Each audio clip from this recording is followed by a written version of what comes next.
That hurt.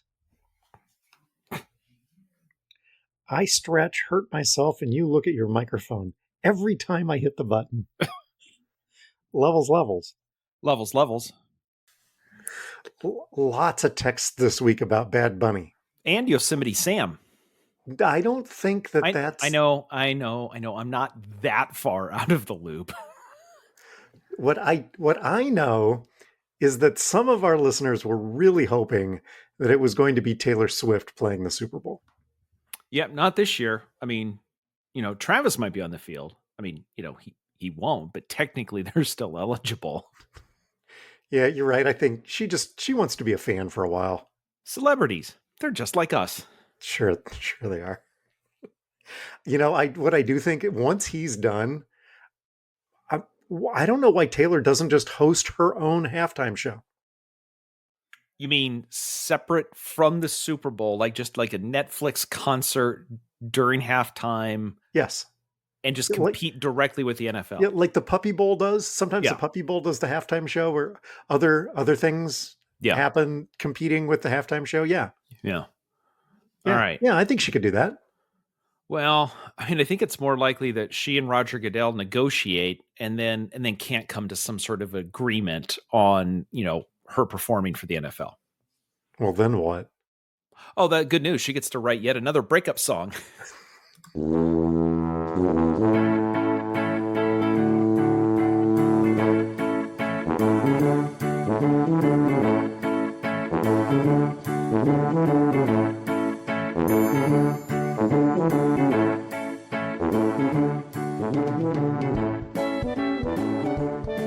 Hi, toddlers. Welcome to Talking to Todd, a weekly podcast with Dwayne Johnson and Todd Prinz, where failure is always an option. Thanks for joining us. Hey, Todd. Hey, how's it going? Pretty good.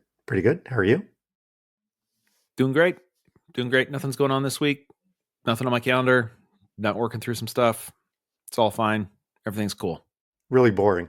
It's pretty boring. It's a boring life you lead. Just kind of everything's pretty much just staying the same. So yeah, nothing going on over here. How about you? I quit my job and I'm moving to Salt Lake City.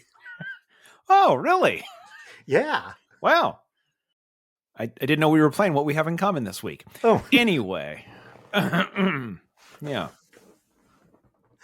So while we were doing all of this, in the background is our text chain from earlier this week. Yep. And Bugs Bunny is just doing this, dancing on a GIF constantly. Just soft shoeing it. To be very, very clear, I heard that there was a bunny who was going to be doing the halftime show, and I just naturally assumed the first bunny that popped into my head was Bugs, so I had to send the GIF. That is a daffy idea. Yeah. Okay. All right. We're not. No more of those. That's all, folks. Okay. I will say, by the way, just as a follow-up from the cold open. Yes. As we were writing the cold open, and I say we, Dwayne wrote the cold open, and I went, yeah, that looks pretty good. And then I said, hey, how about this? What would the lyrics of, if we took an existing Taylor Swift song that is a breakup song, so that narrows it down. Not a lot. No. And put in the NFL or Roger Goodell, although I know that you wouldn't use the word Roger because she doesn't actually refer to anybody, but what would the breakup song with the NFL look like for her not doing the Super Bowl? And so I know we've got a few Swifties out there. So what I'm going to issue this challenge for people who are more familiar with Taylor Swift's work than I am, which is everybody. Yep. Okay. Yep. If you have any ideas, if you have an existing Taylor Swift song that you'd change the lyrics that would apply to the NFL, the Super Bowl halftime show, or Roger Goodell, we would love to hear what you think the Taylor Swift breakup lyrics would look like in an existing song. It's almost Taylor Swift, Roger Goodell fan fiction. Oh, yeah. If Roger Goodell was a barista and dating Charles Leclerc. Nope, that's a different thing. Nope, that's a different thing. But it leads me to a piece of feedback that we got this week. Yep. From Ava Prenz. Ava writes, "Hi, Todd and Dwayne. I'm Ava, the eldest daughter of Josh the Dinotoddler, and therefore Todd's first cousin once removed."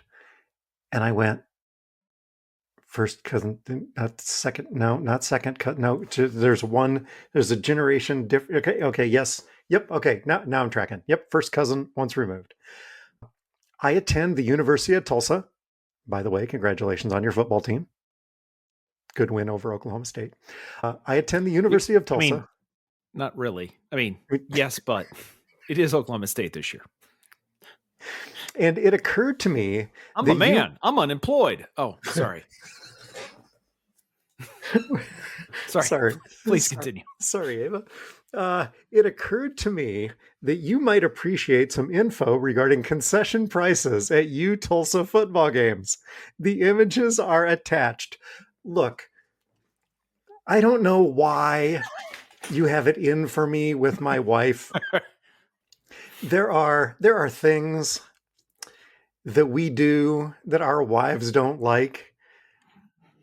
I can think of two of them, Todd. Not going there. Nope. I have an option. You don't. But here's the thing. I don't see that going away anytime soon. And Amy, as long as toddlers keep sending us this stuff, I'm probably going to keep reading it. So from the University of Tulsa, she sent us both concession prices. Okay. Hot dog, pretzel with cheese, nachos, Mazio's pizza. Okay. A 4-ounce chili cheese cup. Is that both chili and cheese? I'm going to need a clarification there. Is it chili or cheese? Or is it chili in a cup made of cheese? A chili cheese cup. Wouldn't that be, for the first 2 minutes, wouldn't that be amazing? Until the entire thing melts in your lap. Right. And then it's a cleaning bill. But until that time, boy. There's candy for $4. Okay. And then there's also Sour Patch Kids for $5, which I thought was candy, but is not. Then there's cotton candy. That's also $5. Not candy. Excuse me, it says candy, $4. It also says cotton candy. Therefore, candy equals candy, $4. What? I'm now being removed. Yes, sir. All non-alcoholic beverages are $5. Oh, okay. And you can get a 12-ounce Marshall beer. I don't know what a 12-ounce Marshall beer is. I mean, does it come with a little badge? I was going to say, it's the federal version of the deputy beer. It's. Do you want to guess how much a 12-ounce Marshall beer is, Todd? In Tulsa, Oklahoma? Yes, sir. To be completely honest, it might be cheaper than the non-alcoholic drinks. That would seem to track. $3. No. I'll say $7. It's $10. Wow. And then you can get a 16-ounce domestic beer for the same price. So the Marshall must be a step up because it's smaller and still the same price. And apparently not domestic. By definition. By definition. Well, we're having strange discussions about what's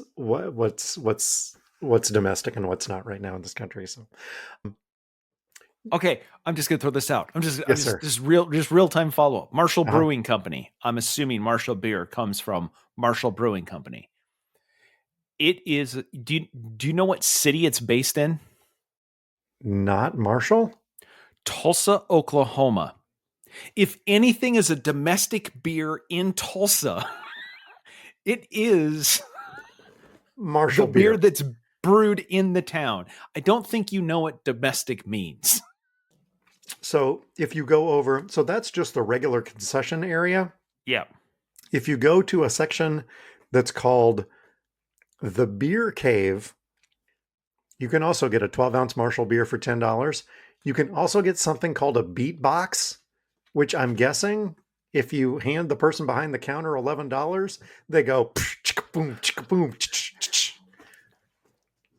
I was more thinking if you drink the whole thing fast enough, your body makes those sounds without you even trying. You okay, bud? Yeah, I'm fine. Beatbox? Yep. Yep. Oh yeah. Oh yeah. You can get, because then Kool-Aid comes smashing through the wall. You can also get a game day cocktail in the beer cave for $10. It doesn't say what's in the cocktail or what kind it is or anything other than it's a $10 game day cocktail. All of that courtesy of Ava Prin's Roving Tulsa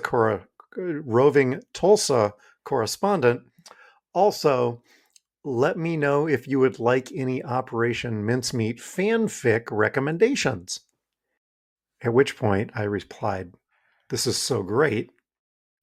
25 minutes later, I had on Archive of Our Own premier fanfic website, Operation Mincemeat has a bigger fandom than you'd think.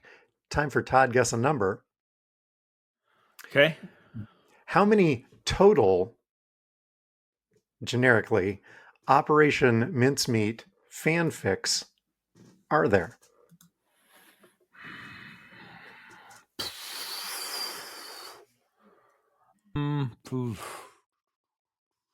Let's see. Well, it's probably more than 5. It is more than 5. Okay, good. Yeah.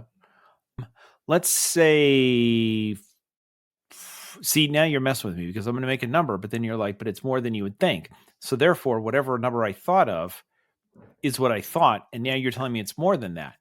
But that is also a number. Then I add another number, which is what I think, and you said it's more than what I think. So now I'm in a spiral. You are. Let's say 6,000 stories. Oh, wow. Way, way overshot. Operation Mincemeat has not been around near as long as F1. So Okay. you've got to, I mean, they 500 stories. 469. I'm gonna give it to you on the second. I'm gonna give it to you on the second try there. Now, knowing that, the most popular combinations are between Charles and Ewan, and then between Johnny and Hester. Yeah. Well, I mean, that second one, the second one makes more sense. They sort of lead that direction. And yes. the first one for fanfic also makes more sense. Right. Yeah, 199 of those. Now, knowing what I just told you about Operation Mincemeat, we've also talked about F1 fanfic. Yeah.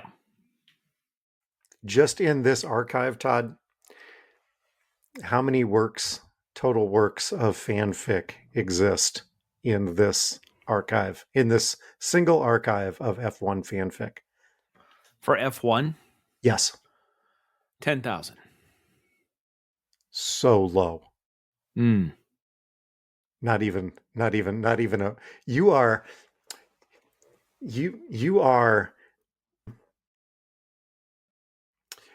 Yuki to Max behind. That's not good. For everybody who doesn't follow F1, that's not good. It's not where you want to be. Not good at all. 100,000. Oh, now you overshot. 58,705. Ones that involve Chuck and Max, 8,945. Ones that involve Lando and Oscar, 5,295. There are more Lando Oscar imaginations than times to a magnitude than there are all Operation Mincemeat ones. That makes some sense. Yeah. People have a ton of time on their hands, or they're forcing the AI to have a ton of time on their hands. I'm just going to talk for most of our listeners right now. Yes. Their thought is, who has more time on their hands? The people that are writing this much fan fiction, or the people that are talking about this much fan fiction? probably a fair point. Let's see. So thank you, Ava Prinz, Roving UT Tulsa. Tulsa, Roving Tulsa correspondent. We appreciate that. That was awesome. Toddler number one, we were talking about the limited edition jerseys, rugby jerseys, women's Yes. rugby jerseys. Yep. Limited edition. Very, very limited. Yeah, we decided to make them collector's items after we screwed up the order form. Also, I think this was about the cold open. 290 episodes. How you doing against Law and Order SVU? I mean, why you got to go there? Why you got to go there? Todd, guess a number. This is the second Todd guess a number in the first 5 minutes. Jeez. How many episodes of Law and Order Special Victims Unit are there? Okay, all right. I'm not looking up, but I'm doing some. I'll say 600. Pretty close, 573. Oh shoot! The number I came up with. Here's what I did. Yes. Let's say it's 25 seasons times 22 episodes. I came up with a 550. Then I rounded up. I should have stuck with the 550. You'd have had the Bob Barker number. Yep. Without going over. Yes. Yeah. All right. Well, guess we're just going to keep doing this. Yep. What else do we get? What else do we get this week? Did you get anything? I did not. No. Okay. Danny sent us the Bride of Frankenstein trailer due to the stitches in my head. The stitches in your head? Yeah. Thanks, man. He also really enjoyed You Need to Go to Unstaples. And last but certainly not least, I want to give a shout out to toddler 818, Michael Westfall. They had a baby last week. His wife had the baby. He was supportive, but everybody's healthy. And my guess is he's listening to this at 2:00 in the morning when he can't sleep. Anyway, Michael, congratulations. Really happy for you guys. So anyway, let's see. Is there anything? What else did we catch? Any corrections this last week? I had none. Nope. Okay. Let's see. Follow up. Yeah. From 2 episodes ago, I believe when I was trying to pronounce WEAR from Sunderland on the air. Yes. And I spelled it, Lisa in the car next to me. It's Weir. Nope, it's not Where. No, it's Weir. I'm like, it's Weir. Dwayne got it. Yeah, Dwayne looked it up. It's true. Lisa did not have to look that up. She's like, yeah, I don't know. I don't understand why you wouldn't know that. I'm like, yes, because I don't know how to pronounce English places. Anyway, yeah, that was follow-up. How about what else? Did you see the story I know you've been busy this week. Did you see the story in The Athletic about the mashups between Premier League soccer jerseys and NFL football jerseys? No, I did not see that. This was in this morning. Apparently, a company has come out with these mashups for all 32 football teams with kits that look like soccer jerseys. Okay. And The Athletic ranked them from 1 to 32 by how awesome they were. Okay. The Green Bay Packers one looks like an official's uniform. There's another one that looks like it got run over by an ATV. The Jets one is sideways stripes. It's really bad. Anyway, if you have a bunch of 300-pound plus linemen, what you really want to do is put them in horizontal stripes, because that's going to be flattering. That's going to make them look really fast, I'm telling you. So that's how, if you have a subscription to The Athletic and you're really, really bored and you've read everything else on the internet. Anyway, I thought it was something that kind of crossed over for Talking to Todd. I wouldn't call it peak Talking to Todd. No. I saw a story this morning that Def Leppard is going to be honored with a star on the Hollywood Walk of Fame next week. Yes, I saw that. Yeah. I guess somebody ponied up the $2,500. I guess so. Yep.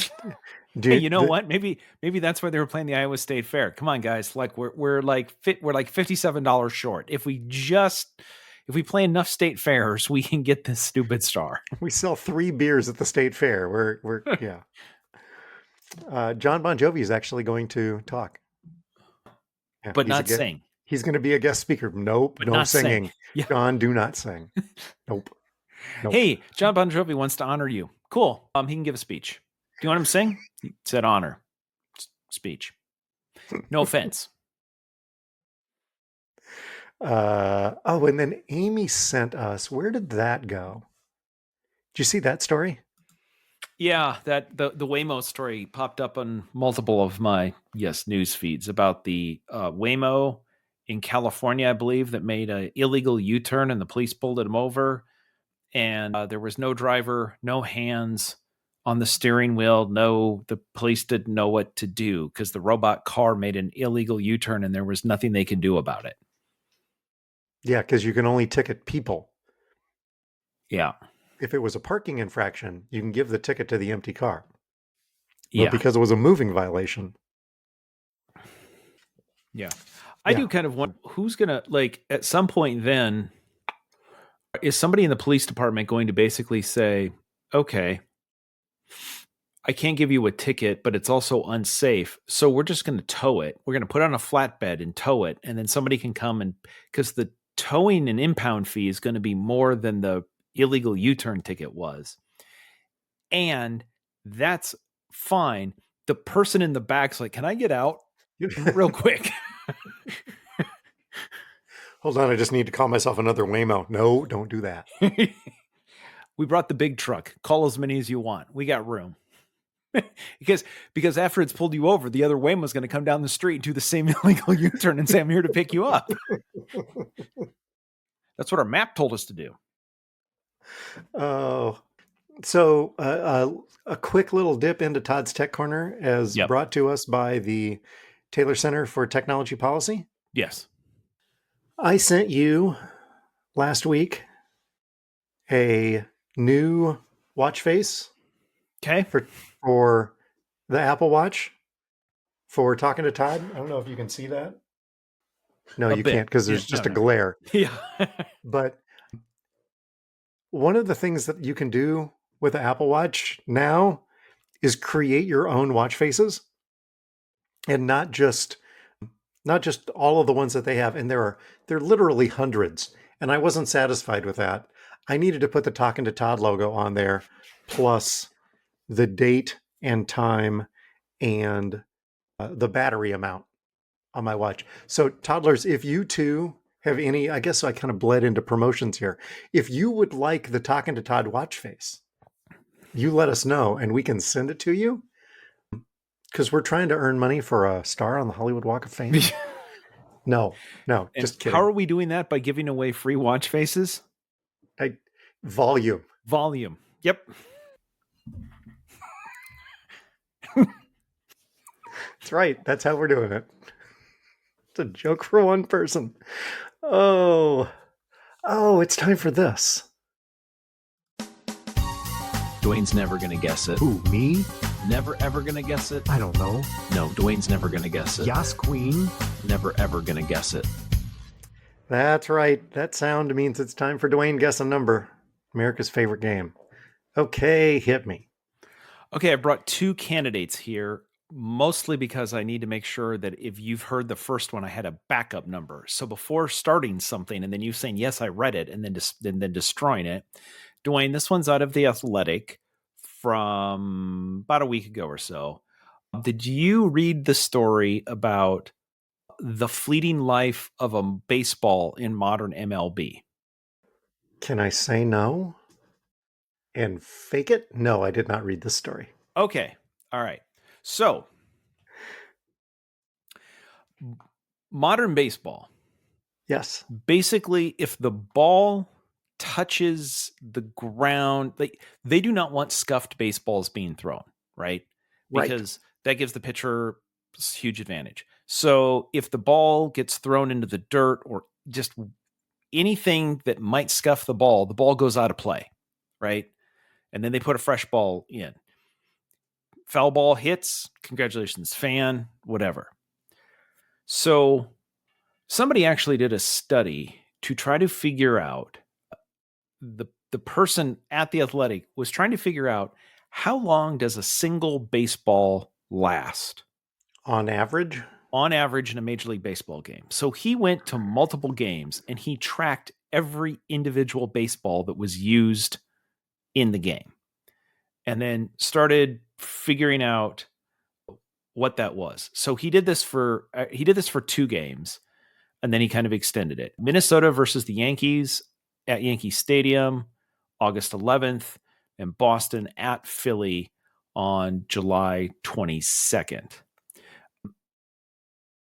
Dwayne, how many pitches do you think, either in one or both of those games or on average, how many pitches does a Major League Baseball get used before it is either taken out or removed from the game or whatever? I don't think this number is very high. 6? You may have overshot. Really? Well, I mean, I watched Suzuki foul off like 3 in a row today, just for the little bit of the 9th inning that I turned on for the Cubs. Just him. Ball lasted 1 pitch. So on average, it lasts less than 6 pitches. Yes. 3? Between the 2 games that he counted, the average ball lasted 2.5 pitches. How many balls do they go through in a game? Good thing that you asked. At the Yankees game, there were 259 pitches in that game. They used 98 baseballs for 250 pitches. At Philly, there were 249 pitches. They used 104 baseballs for an average of 2.39 pitches per ball. I remember somewhere deep in the recesses of my brain, tucked away with Spike Owen's stats from 1986, I remember knowing some kind of fact about how the umpires rub the balls with mud before each game and they have to do a box. Yeah. Yes. Now, the umpires don't do that anymore. They just pay clubhouse guys to do that. Right. But they yes. used to. But they used to do a box of balls. Yes. Which was, I believe, 24 balls at that point. Yeah, I believe so. Right. Yeah, they would. So, the umpires had to show up early, make sure they were good to go. And so now somebody's mudding 150 balls a day just to be safe. Uh-huh. Yeah. Because you might go to extra innings. And each ball needs to be rubbed per baseball. Each team does it slightly different, but according to MLB, it's supposed to be for at least 30 seconds. What'd you do today? Yeah. Careful. Hey. I spent 2 hours. Nope. So. Okay. Yes. Okay. So to your point, baseballs arrive in Philadelphia in cases of 72 boxes, with each box holding a dozen balls. So that's 864 balls in a case. The Phillies estimate that their storage room holds somewhere between 36 to 48 such cases. So if they hold 48 cases, they have in their storeroom 40,000 baseballs waiting to be used in their storeroom. But here you go. So this guy then took if you take the number of, from 2024, you take the number of regular season plays, and they call it a play. Basically, a play is a pitch or a pickoff attempt or a disengagement or a pitch clock violation. So a play is a movement of a ball. If each ball lasts 2.52 pitches or plays, do you know how many baseballs were approximately used across Major League then in 2024? If you assume 100 or so were used per game. Times 32 teams times 81 games, because that's half, right? Yep. Times 32 teams times, I don't do math in my head, 375,000 baseballs. Their number was a little bit less, but they came up with a number of just under 290,000 baseballs. I think there's probably fewer than 100 plays per game. Or anyway, yeah. So there you go. That's a lot of baseballs. Oh, I was counting the postseason. Oh yeah, yeah. That's odd for a Royals fan, but okay. Wow, that was we were above 500.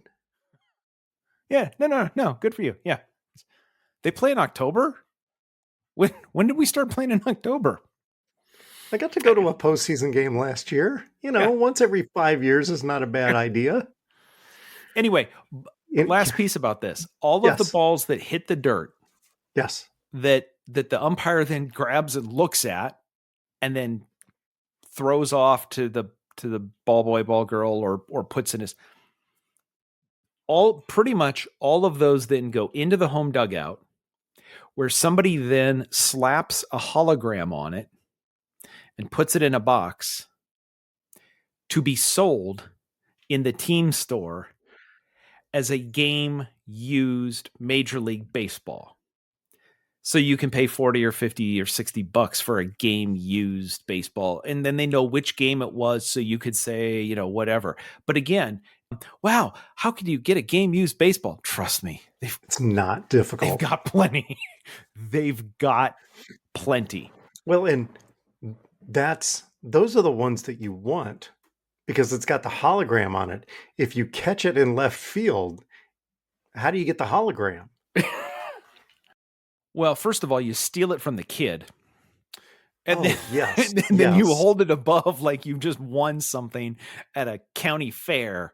And then somebody comes and puts a stamp on it. But then you're on camera and you have video evidence that you can. You can watch right here. Yes. See, left the bat, and this 12-year-old caught it in his glove. And let's be honest, it's not that strong. And this is where I came in, pushed him over, took it out of his glove, and now this is me dancing around. And everybody's not, they're not booing me. They're saying Moose. Why? I don't know. That's not my nickname, but that's what I choose to believe. Anyway, if you watch carefully, you'll notice. I was really impressed with this. How I never spilled my beer the entire time. Yeah, look at that. That kid's crying now. I mean, come on. His beer spilled. I think it's time for the Scott Frost Memorial Idiot of the Week. What did you bring? I haven't done this in a while. I brought 2 options. Okay. Story number 1, Josh would approve. Okay. Story number 2, don't let them win. Let's do Josh would approve. Josh would approve. This story came from the New York Times this week. This is a very well, I mean, it's always, half Prinz anyway every week, but it's a Prinz heavy show this week. From the New York Times. Does your backyard need a Stegosaurus? A popular theme park in New Jersey is closing, and that's good news for dinosaur fans who want their own life-size animatronic attraction. The Stegosaurus is over 29 feet long and described as housebroken. It's selling but meaning if you set it too close to the house, it will housebroken. It's not housebroken. Your house broken. Yes, particularly when a very strong wind comes by and knocks the thing into your. That's going to cost you $1,260. The adult Triceratops $22.30. The life-size T-Rex, life-size. Come on, New York Times, life-size, 39 feet long, 18 feet tall, slightly used and well loved. $2,700. I'm assuming all of those prices don't include shipping. Interesting that you would say that. The 31 animatronic dinosaurs that are on display at Field Station Dinosaurs are for sale. And if you would like, what they would really like to do is sell them in bulk to somebody who would like to set up their own dinosaur park somewhere. Yeah. Keep the collection together. Right. Yes. Yeah. One person on X said, "That's a good price for a used Triceratops. How do you get a new one?" Another person wrote, I saw a documentary this summer about that. Those are a lot more dangerous than you think of how you get the new ones. Another person wrote, "I have the money, but I don't have the means of getting them to Australia." Here's the thing. If you have the money, you have the means. I mean, are we talking about giraffe money here? No, I mean, giraffe money, you need to also think about veterinary care and feeding. These you probably need to think about hydraulic fluid. So, yeah. The Apatosaurus, which has an unbelievably long neck, is 75 feet long, 20 feet tall, and $2,860. The park's been open for 13 years, and our lease was coming up, said Mr. Giselle, and the county, for good reason, they needed a commitment. Is it going to be another 5 years? Is it going to be another 10? They were just ready to call it a day. So anyway, my idiot this week, the person who decides to put an animatronic T-Rex, and I can send you a picture, in their front yard or their backyard for that matter, is my idiot of the week. I hope these go to somewhere nice, and I would really hate it to see this collection broken up. You've got, outside from your backyard, you've got that area of the golf course that's not really in play, that they kind of mow, but not like they just knock down occasionally. Yeah. I'm just throwing this out. What if in the middle of the night that was just populated with dinosaurs? How cool would that be? The velociraptors are only $700 a piece. I could get a herd of them and put them out there. And then imagine that when the dogs run out into the field. Yeah. I'm just more imagining the guy on the tee box. They're like, okay, so where's the next pen? Well, look, the pen's over to the right. But what you need to do is you need to go straight at the Stegosaurus. You mean the one with all the horns? No, that's the Triceratops. That's why it's got 3. No, the Stegosaurus, the one with the long neck. Do you not have kids? What is wrong with you? They were custom made in China and are constructed from latex foam. So if you really wanted a new one, we could probably hunt down a place for you to buy a new one, though I just really wouldn't recommend it. Each of them was carved individually, and they have a standard household plug that can go into any ordinary outlet. I thought that would be interesting for you to know. Anyway, that was my idiot this week. Dinosaur purchasers. There you are. How about you? What'd you bring? This is from a couple of weeks ago in Ars Technica. We've talked occasionally about being an editor for Wikipedia and making sure that things get updated and how there's some pretty big standards. That was early on in the podcast. I don't know if you remember that. I do. Yeah. Toddler -18. Yeah.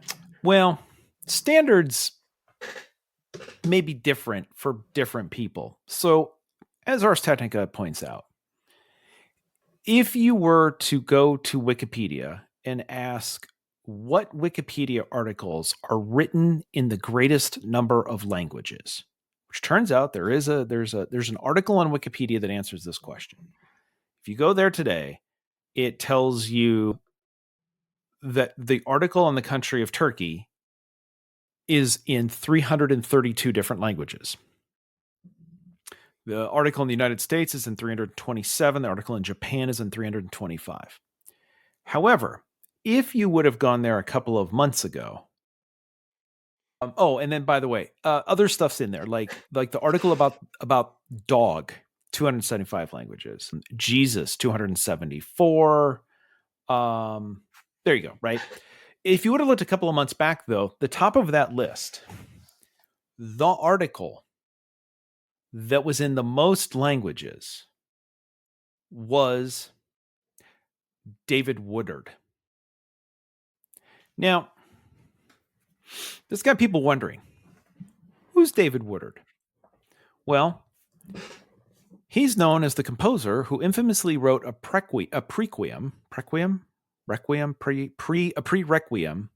in 2001 for Oklahoma City bomber Timothy McVeigh. He wanted it performed at a church near the execution site in Terre Haute, Indiana, and then played on the radio so that McVeigh would have a chance to hear it. And when asked why, they said, well, David Woodard said that this will cause the soul of Timothy McVeigh to go to heaven. Okay. He also came up with a scheme to save Nueva Germania, an 1880s colony in Paraguay that was designed to let German culture flourish away from the influence of European Jews. Anyway, there was going to be a problem. Like, people were like, this isn't good, and he wanted to save it. Anyway, okay. When asked why, he said, I'm drawn to the idea of an Aryan vacuum in the middle of the jungle. Okay, cool. Cool thing, bro. So why was it written in why is there an article about him in 335 different languages? Some people started looking through and trying to figure out what was going on. And yes. Money or Nazis? Neither. But good question. I mean, we missed our opportunity a couple of weeks ago to do this. Yeah. Should always ask. Okay. Yes. So somebody started looking into it and found out that starting in 2015, a variety of accounts started putting Woodward's name into no fewer than 93 different articles, including articles about pliers, the brown pelican, and the Bundesautobahn, often referencing self-published sources by Woodward himself. And that was just in the English language. From 2017 to 2019, the same accounts created articles about David Woodard in at least 92 different languages, creating a new article every 6 days on average. Started off with Latin script European languages, but then branched out into other languages, etc. A dip in activity around 2020, and then in 2021, IP addresses from around the world started creating additional Woodard references in articles once more. For an instance, quote, addresses from Canada, Germany, Indonesia, and the UK and other places added trivia about Woodward to all 15 articles about Calea terminifolia. They just basically started putting his name into articles all throughout it. And then it got even more sophisticated, and another 183 articles were written about him, blah, blah, blah. Anyway, so this has been going on since 2015. He has the article in the most languages, and he is literally all through Wikipedia. And eventually people figured out all of these kind of came back to the same general group of addresses. So what isn't known is, did David Woodard himself do all of this, or did he pay some people? But upon finding this, quite a few of those articles have now been removed. And reference to him have been removed. But editors are now having to go through and find all of this stuff. Apparently, and this is the article says, so either this guy just wanted his name everywhere in Wikipedia, or because he's an artist, maybe it was an art project. No, that is not. Anyway, so there are still articles about him on Wikipedia, and some of the non-English ones have even more articles. But the idiot here is him. And that was before putting himself in Wikipedia everywhere. oh boy, you got some issues. And then, like, trashing Wikipedia to put yourself everywhere is the least offensive thing this guy has done, and it's pretty offensive. This is one of the craziest idiots you have ever brought. It's kind of nuts. It's really nuts. Yeah. Yeah. Pliers? Oh, you know who I talked to? David Woodard. Brown Pelican. Tell you what, you want to know about a brown pelican's nest? Talk to David Woodard. Yep, he's the expert. Yep. Yeah, buddy. Here's a self-published book. Anyway, I was thinking of all this and I was like, Sarah just wanted something fixed and couldn't get it done. Meanwhile, this Yahoo. So maybe the problem was she tried to fix one article. Don't do that. Fix all the articles. There it is. There it is. Yeah. Let's see. What are we watching this week? Real short on my side. I don't think we've started anything new yet. We just continue to watch the Great British Bake Off on Netflix. It's a nice time to just sit and watch people bake. And when I say people bake, there's times where people just have stuff in the oven and they're just drinking tea, waiting for things to bake. It's a competition show where people are just like, well, hope this turns out well. How about you? What are you watching? Well, I actually watched Space Cowboys this week. Hey, congratulations. What'd you think? I enjoyed it. As I'm watching it, I'm like, oh, there's a space shuttle. Oh, that'd be why Todd's probably watched this a dozen times.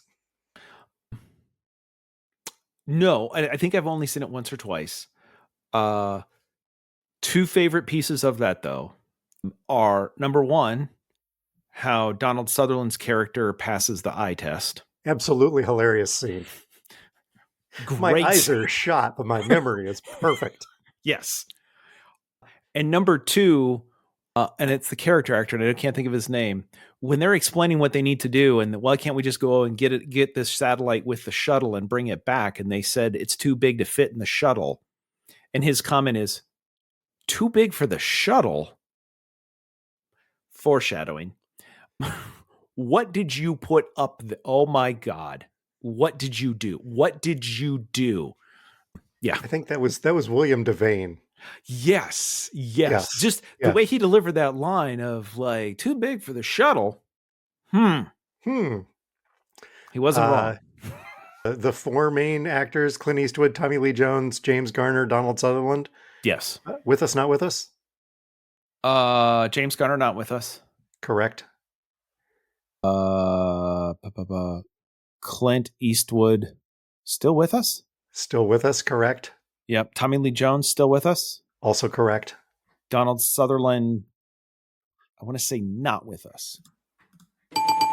Todd goes 4 for 4 this week. Very nice. Impressive. Yep. And then apparently it's old movie week around here. I watched The Candidate. Okay. The Robert Redford movie that I referenced a couple of weeks ago in my top 5-ish Redford movies. Still holds up. Except for, I mean, it was, the early 70s. So no cell phones and, things about campaign cycles where, the newspapers don't publish. You've got a whole day or two before the news cycle catches up with you. Oh, what a quaint time it was. Did you learn anything this week? Yes, lots. Well, yes, but what I was going to discuss is because when I get back, I'm going to have probably some content. And so I just want to, is this a good idea? So in addition to some other things going on, I made some choices a couple of months ago that are now the bills coming due here in the next 2 weeks. And so I'm just foreshadowing what I might be learning. So on Saturday, I'm running another half marathon here at the undisclosed location. Okay. Sure. Great. Sure. I've never run this one before, but I've run part of the course in a different run. This will be good. Sunday. So that's on Saturday. On Sunday, we're getting on a plane and we're flying to London. 1 week from then, I'm running another charity half marathon in London. This is the one I've run the last couple of years. Yeah. So when I said, hey, we could do this, Lisa's like, is that a good idea? And I'm like, yeah, you know what? It's fine. I'm going to run one on a Saturday. And then, just 7-8 days later, however you want to count it, I'm going to run another one. Does that count as a marathon then? I mean, if you just took a little rest in between? Yeah, it's just a short week rest in between. So what I put in the notes is this a good idea? I don't know. 3 months ago, it sounded like a good idea. The closer I get to it, the more the answer seems to be trending to this is not a good idea. But we're going to find out. Now, the good news is I'm not going for any prize money here. The goal is complete. Just finish. But anyway, there you go. So when I get back, may have some content about doing this on back-to-back weekends.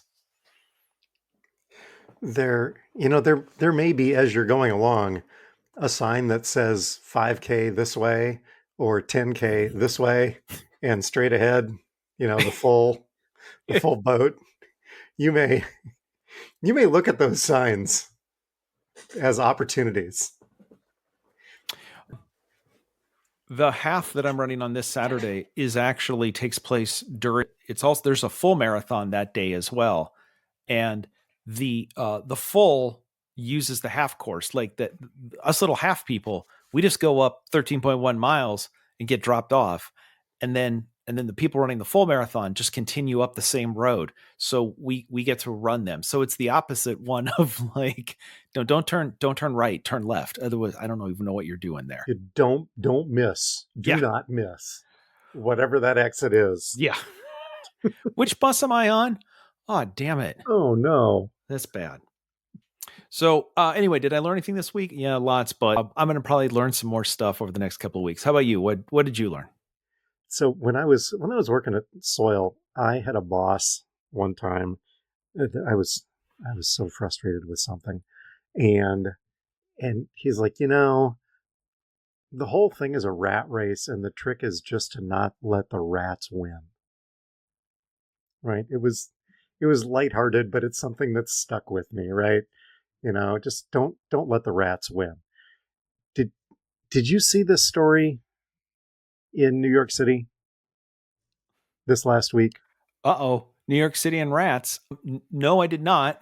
One of the things that Mayor Eric Adams was known for when he took over was bribery. He named. Oh, sorry. Allegedly. Good save. Really glad I wasn't taking a drink right there.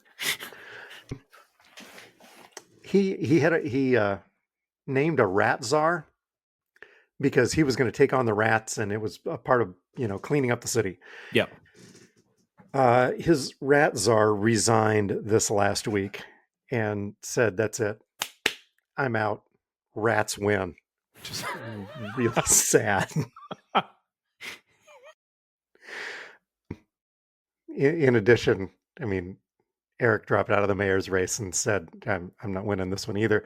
So anyway, this story came across my feed, and I was reminded to not let the rats win. I guess it's something that I relearned this week, but when you're running the rat race, just don't let the rats win. So, and particularly don't do it in New York City.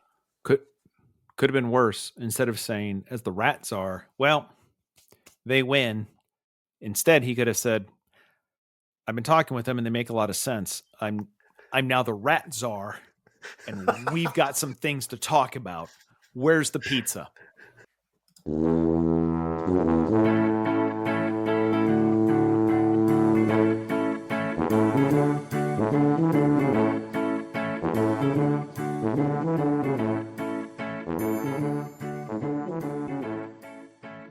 The music is Happy Boy by Kevin MacLeod. You can subscribe to our award-winning podcast with visiting rat czar Todd Prinz. Wherever you get your pods, just search Talkin' and the number 2. There's no G and no space. You can stop by and see us at the Tuba City home office. Please don't do that. You can also stop by and see our Naperville drains. We use them. The show art from last week included Greg High Teddy Lasso and the Naperville Drain, one of the Naperville drains. So you could do that if you're in the greater Naperville area. Thanks to our listeners, our sponsors, our contributors, and our roving reporters. We appreciate you. And as always, you can send us your feedback to feedback@talkingtotodd.com. Todd? During the show, I've just been checking our current HOA documents to see if the rules expressly prohibit the placement of large animatronic dinosaurs in our backyard. What I'm going to say is nowhere in our CC&Rs or the rules and regulations does it prohibit dinosaurs. Now, do I want to push it? I don't know. But what I'm saying is maybe I need to pop one of those things in the backyard and then just see what happens. Hey, do you know that's against the rules? Show me where. Well, is it a nuisance? Nope, it's a dinosaur. Come on, everybody loves dinosaurs. Kids love dinosaurs. Are you calling dinosaurs nuisance? Well, I mean, you can't be. I'm just saying, if you're gonna have rules, you better lawyer up real good. Got to have them buttoned up tight. You could power it with solar. Oh yeah. No, it plugs into one. Yeah. I mean, matter of fact, I'm just trying to think. Could I put solar panels on it? Then it could just power itself. Don't do that because it might become self-aware, and then you just got T-Rex running down the street. Probably safer than the Waymos. Oh, on that note, we will be out for the next couple of weeks, but we do have new content. We're going to talk about TV shows, and we're going to talk about English phrases, and 2 really good episodes coming up for the next 2 weeks. So until next time, we're here. We're talking to Todd.